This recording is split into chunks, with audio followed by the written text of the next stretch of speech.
doesn't sit on any land, so you can't get a home loan. The property owner says if you're into the hippie vibe, this would be the perfect neighborhood. Oh, interesting. I've never seen anything like that. I haven't either. And if you watch the video, they kind of move a little bit in the water, but San Francisco's prices in the first place, and then you get a floating house like that. Right. 1.8 million in cash. Interesting. All right, that's our time for now. Thanks for watching. We'll see you back here again tomorrow. News 3 Now at 5 starts right now.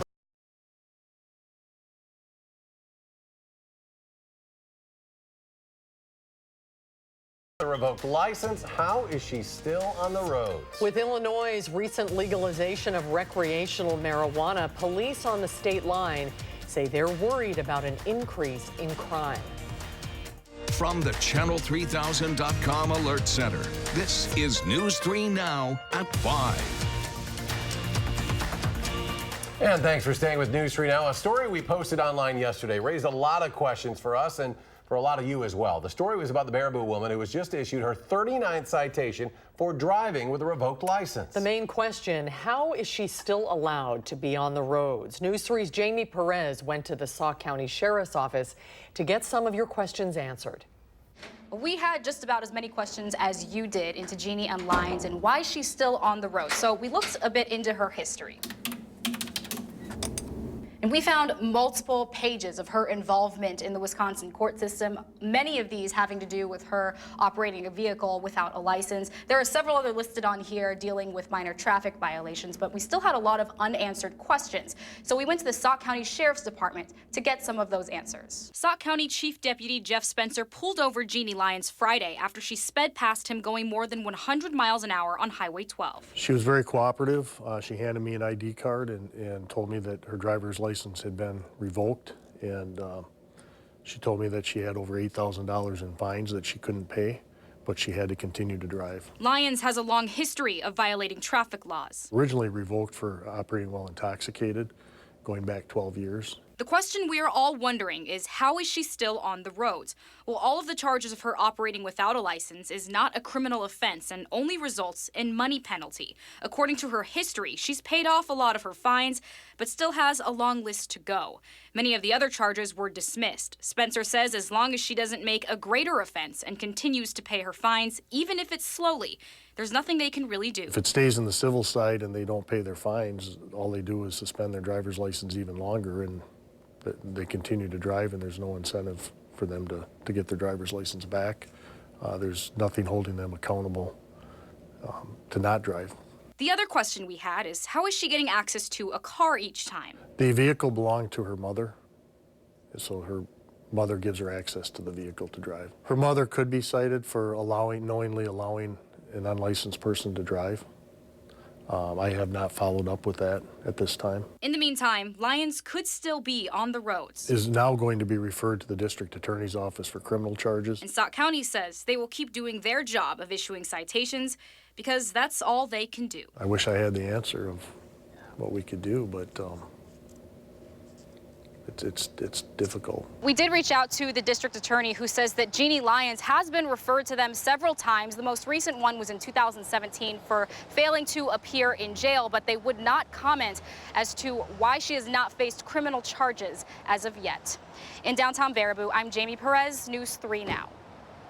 The district attorney's office told Jamie they had not yet received the referral from the Sauk County Sheriff's Office for Lyons, but said they will decide if they want to proceed with criminal charges when they have that information. Police are still looking for a driver who led police on a high-speed chase in Monona that ended in a crash. A Monona officer saw a silver Pontiac, no license plate, driving at a high rate of speed on the Broadway service road. That was this morning. Officers ended the chase because of the excessive speeds, but later on, another officer spotted the same vehicle going about 80 miles an hour. That officer also ended the pursuit. The vehicle was then found abandoned in the 4500 block of the East Broadway service road after hitting a fire hydrant. The driver was seen running north through a wooded area. Anyone who has any information related to that incident is asked to call police. Madison police are looking for a suspect after an armed bank robbery on the city's east side. Madison police say the U.S. Bank on Cottage Grove Road was robbed at about 10:15. The robber displayed a weapon and demanded money. The robber placed the cash in a backpack and ran away. Police Police say the robber was described as a light-complected male, about 5'8" to 5'10" tall, with a skinny build, wearing a black Nike hooded sweatshirt and black pants. Police say ask anyone with information about the crime to call Crime Stoppers. All right, let's get a look at your first alert weather now. Meteorologist Dana Fulton joining us. Another pretty nice day out there on the weather patio. Just a little warm and humid, but yes, on the weather patio in Madison, things aren't bad. Here's a live look in Platteville, though. The clouds really starting to build in, a much darker sky, and we just had a few raindrops land on our Queen Bee Radio sky cam. So a very different story along the western edge of the state. The showers starting to move in there, and they're going to continue to shift east. So what we see in Platteville will be marching towards Madison and then into Jefferson County here in just no time. So this line of storms, again, stretching along the western edge of the state. It is going to continue to travel east. We do have some lightning associated with it, some reports of heavier rainfall up towards La Crosse and just outside of Viroqua right now. The showers that are in Grant County, though, seem to just be some light to moderate rainfall, some spotty showers for us. Most of the heavier rainfall northwest of Platteville towards Prairie du Chien, also seeing a little rain. Temperature-wise, we're at about 86 in Madison, close to 82 in Platteville, and about 86 in Mineral Point also. Again, warm outside and muggy. These rain chances will linger into tomorrow, and then a big heat wave expected for the weekend. We'll take a closer look at the rest of the week in just a few minutes. All right, Dana, thank you. Law enforcement officials near the state line say they are trying to get ready for the state of Illinois to legalize marijuana. Beloit police are holding an informational session this week to educate the public. Rock County reporter Adam Duxter joins us live from the Beloit police station with why the topic of legalization in Illinois is such a concern for officers there. Adam? Well, Eric and Susan, we're just a few months away from recreational weed being legalized, just about 200 yards away from where I'm standing right now, across the state line in Illinois. And City of Beloit Police Chief David Zabalski says that's something he's not too excited about. In fact, he told me he's done his own research, and based off that data, he's found states that have legalized marijuana see higher rates of violent crime, traffic accidents, and traffic fatalities. That's why the City of Beloit Police Department has already trained at least one officer in drug recognition, or being able to tell if someone's driving high. He says with the laws being different in Illinois, he expects to see some of those impacts make their way up to southern Wisconsin.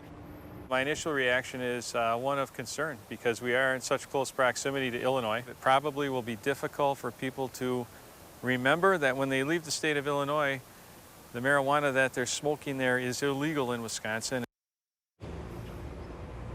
But even in Rock County, there have been several supporters of legalization.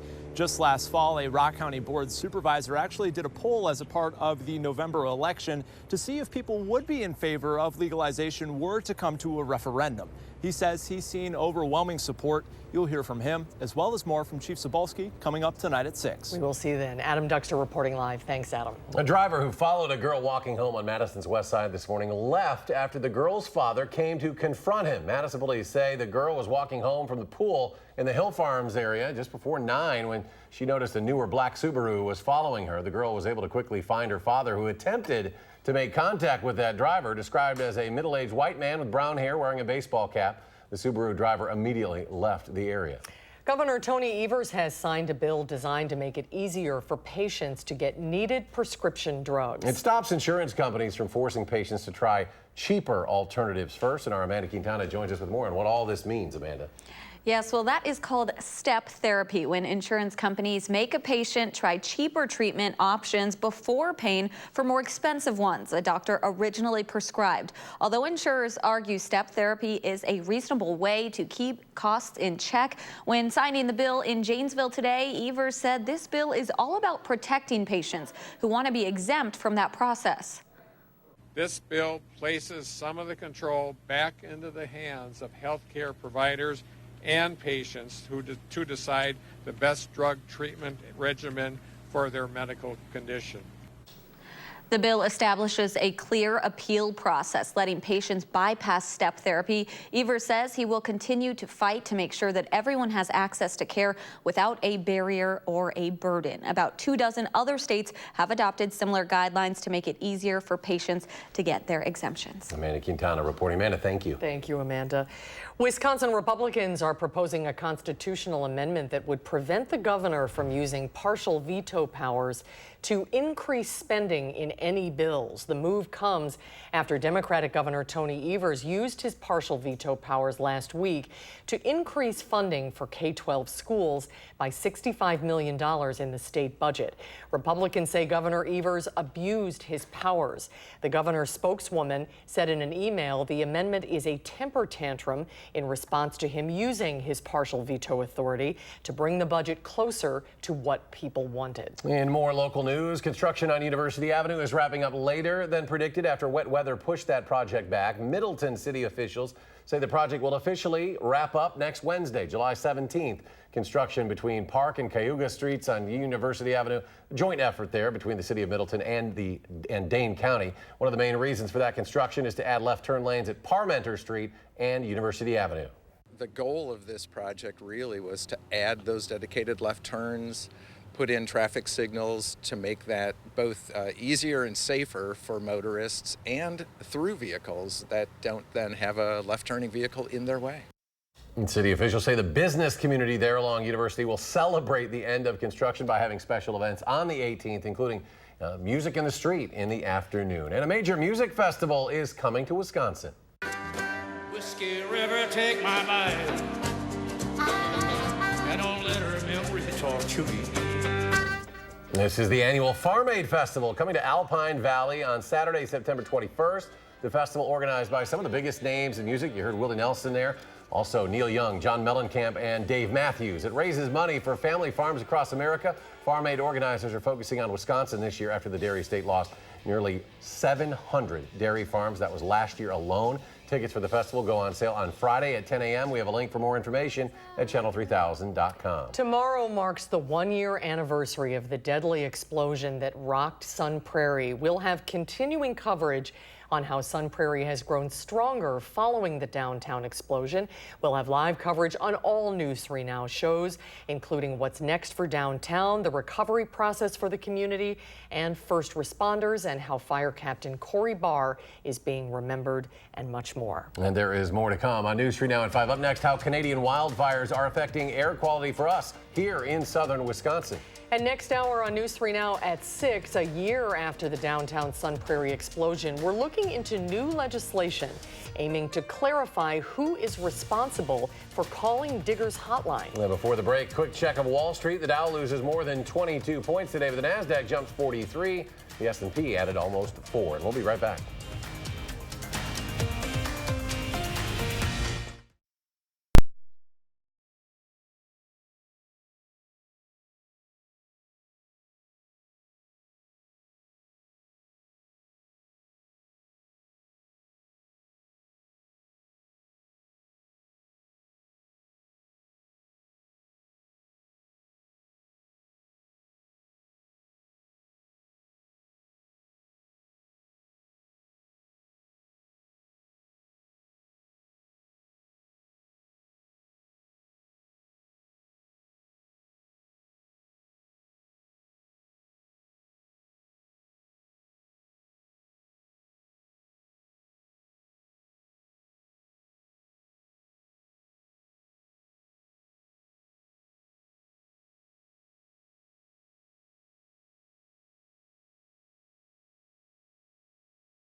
Texas billionaire and former presidential candidate Ross Perot has died. The 89-year-old passed away early this morning at his home following a battle with leukemia.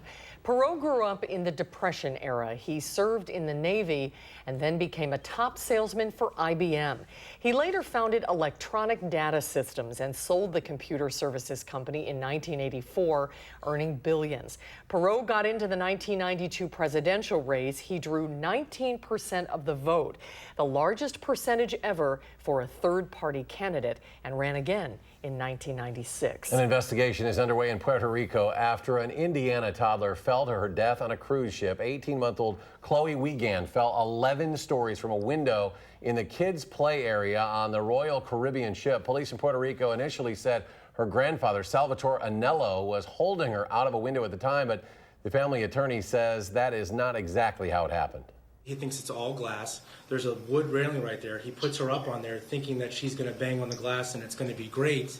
And she goes to bang on the glass and the next thing he knows, she's gone. Officials are investigating whether Anello was negligent. It is not clear who opened the window, but the attorney has requested video of the incident from Royal Caribbean. The company said in a statement it is deeply saddened by the accident and that it is working with authorities and is assisting the family with any resources they may need. Top Democrats on Capitol Hill are calling for Labor Secretary Alex Acosta to resign over his handling of a past Florida case involving financier Jeffrey Epstein. Epstein is facing new sex trafficking charges in New York City. Acosta helped negotiate a secret plea deal for Epstein in 2008 when he was a U.S. attorney in Miami. Under that agreement, Epstein got immunity from federal prosecution, instead pleading guilty to lesser state charges. He spent just 13 months in jail and was allowed to leave 6 days a week to work at an office. Democratic lawmakers said Acosta hid the agreement from Epstein's victims. It is now impossible for anyone to have confidence in Secretary Acosta's ability to lead the Department of Labor. If he refuses to resign, President Trump should fire him. President Trump defended Acosta's performance as labor secretary, but said he'll be looking very carefully at his handling of the Epstein case. Canadian wildfires are affecting the air quality right here in southern Wisconsin. Brad Pierce, director of space science and engineering at UW-Madison, says the fires in Manitoba and Ontario causing our skies to be a bit hazy in Wisconsin. Pierce says long-term exposure to aerosols could have significant health impacts for some people. If you're prone to asthma or any sort of respiratory disease, then you should probably think about limiting your activity outside on those days. Pierce says there is a front coming in which can make the air quality better, but since the fires in Canada are continuing to burn, the air quality could actually worsen in a few days. And Dana is here now with a peek of the weather. So that actually dramatically affects our weather. Absolutely. As they said, anyone with sensitive breathing issues having problems right now outside. But we actually had a cloudless day, but it looked hazy outside because of the smoke drifting on in. So it almost looks like we have those high hazy clouds, and that's just not the case for us. And again, with the system that'll be sliding through over the next 48 hours or so, it'll help push a little bit of it to the east. But then we are going to see a little more dip back down with our jet stream pulling it on in. You can see that haziness there drifting into southern Wisconsin and now pulling to the east for us. Our visible cloud track also showing off that next system off to the west. Right now in Madison, things look okay for us, but we are seeing some stronger thunderstorms starting to move into the edge of Vernon and Crawford counties. That's where we had the heaviest rainfall right now still in Minnesota. A few isolated showers in Richland County and for Grant County. But there was a lot of lightning just south of La Crosse a little bit ago. So those are the storms that we'll be keeping an eye on through the rest of this evening as that line continues to travel east. That's all associated with that next system that is going to be driving on through overnight and bringing another round of showers in for us tomorrow afternoon. Behind that, though, we get a nice little cool down for Tuesday and a drop in our humidity, but we may see some stronger thunderstorms pass through this evening. Certainly a good evening just to keep an eye to the sky. The line's pretty tight, though, so once the rain does come in, plan on about 45 minutes to an hour before the rain completely exits your area.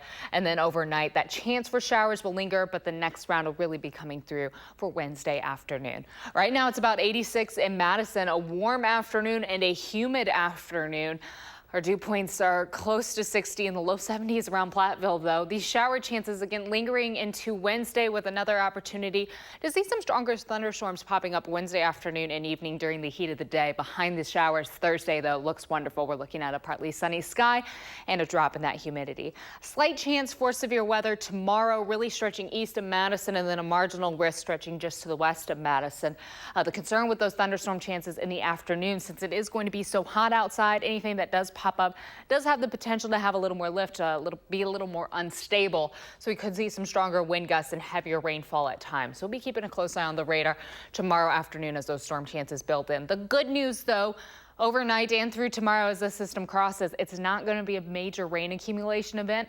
Some of these storms, if they start trailing, we could see some areas get close to 1/2 inch of accumulation, especially around La Crosse, but most of southern Wisconsin will be hovering close to about 1/10 inch of accumulation. We're still 5 inches up for the year, so having lesser amounts, always good news. Here's the shower chances coming through in the next several hours. They fizzle out as they move east.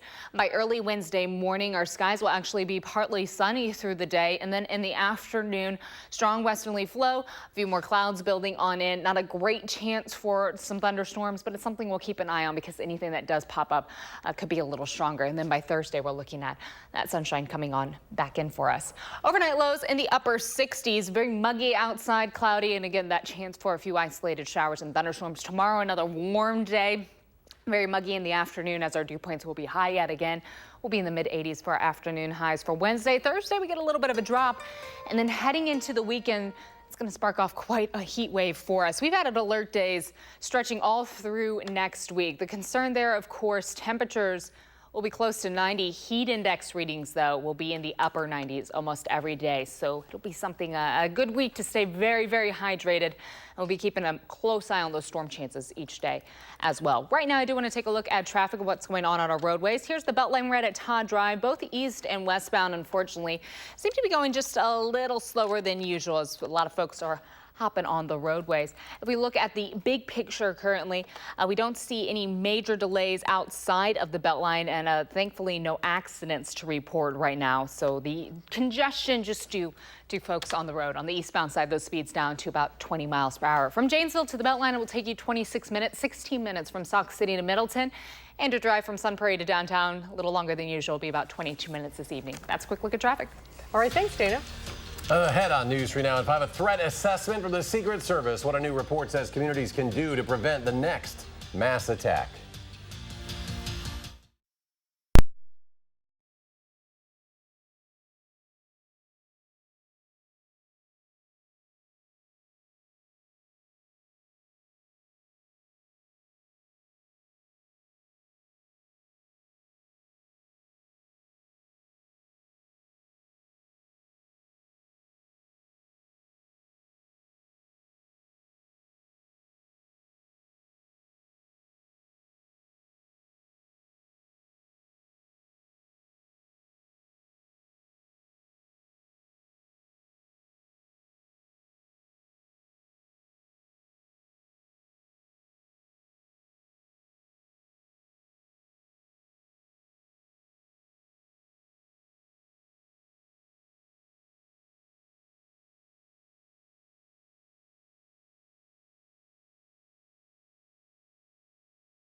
From Parkland to a synagogue shooting in Pittsburgh, the Secret Service is releasing new data on mass attacks in America. This as lawmakers in Virginia called a special session today to deal specifically with gun violence, 2 months after a shooting killed 12 people.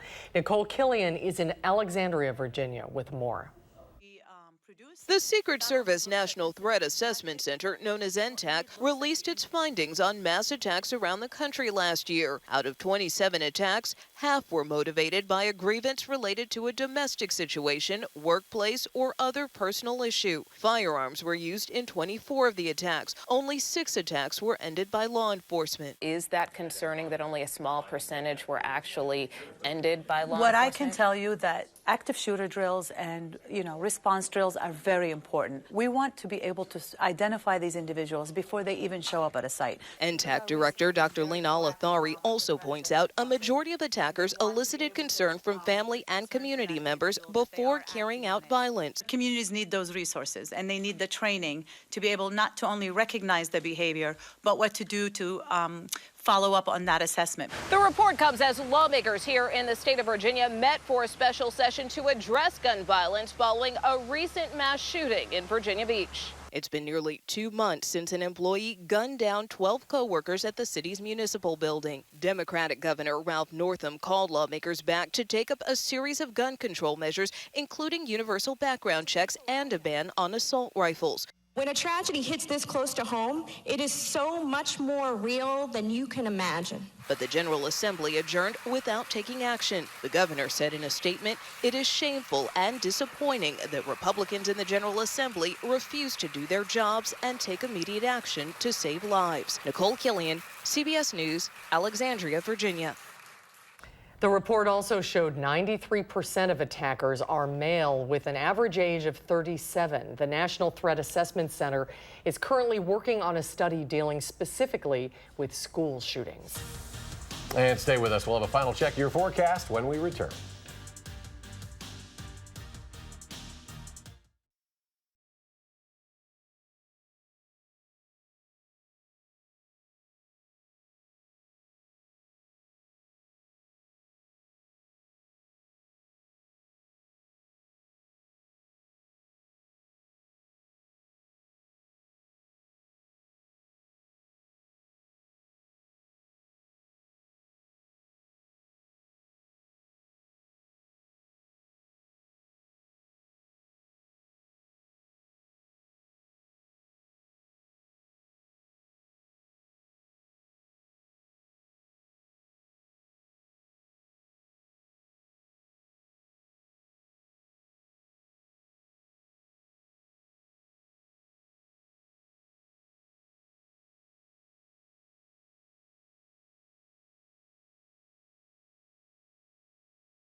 Dana's here now with a final check of the weather. So we are in for a muggy evening, and right now we're looking at some storm chances marching in also. Right now they're towards Grant County, Crawford, and Vernon County, also seeing some isolated showers and thunderstorms.